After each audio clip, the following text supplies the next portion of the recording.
დღეს ყირიმში ეუთოს დამკვირვებლები არ შეუშვეს. ამის შესახებ ლიტვის საგარეო საქმეთა მინისტრმა განაცხადა. გადაწყვეტილებას უკრაინაში ეუთოს ეგიდით უიარაღო სამხედრო დამკვირვებელთა გაგზავნის შესახებ ორგანიზაციის წევრმა 15-მა სახელმწიფომ დაუჭირა მხარი.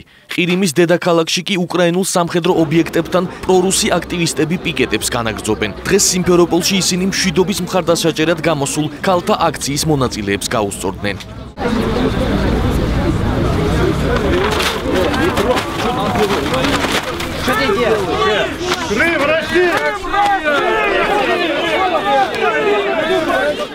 ყირიმში რუსის სამხედროები უკრაინული სამხედრო ნაწილების ალყას განაგრძობენ. დაძაბულობა იყო რამდენიმე ობიექტის გარშემო, მათ შორის ფეოდოსიასა და სევასტოპოლში, ბელბეკის აეროდრომსა და უკრაინული საზღვაო ძალების შტაბთან.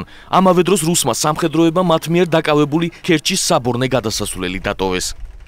ჩვენ არ გვეშინია, მაგრამ რა თქმა უნდა, ვნერვიულობთ და ხალხიც ღელავს. წარმოუდგენელი რამ ხდება. ჩვენ სროლა აკრძალული გვაქვს, რადგან პირველივე გასროლა განხილული იქნება, როგორც აგრესია რუსული მოსახლეობის წინააღმდეგ და შესაძლოა ომი გამოიწვიოს. ჩვენ არ ვიცით, ვინ არის ჩვენს მხარეს და ვინ არა.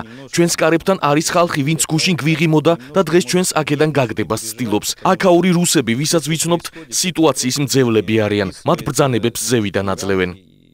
საკუთარ ნაწილებში ბლოკირებულ უკრაინელ სამხედროებს საკვებს ადგილობრივი მოსახლეობა, ძირითადად ყირიმელი თათრები აწვდიან. Slava Ukraini! რუსეთის პრეზიდენტმა გუშინ პრესკონფერენციაზე განაცხადა, რომ ყირიმში არა რუსის სამხედროები, არამედ ადგილობრივი სახალხო რაზმები დგას. უკრაინელმა ჟურნალისტებმა პუტინის სიცრუეში ამხილეს.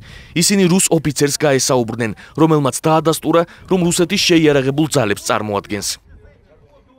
რატომ არ გაქვს განმასხვავებელი ნიშნები? იმიტომ რომ ასეთი ფორმაა.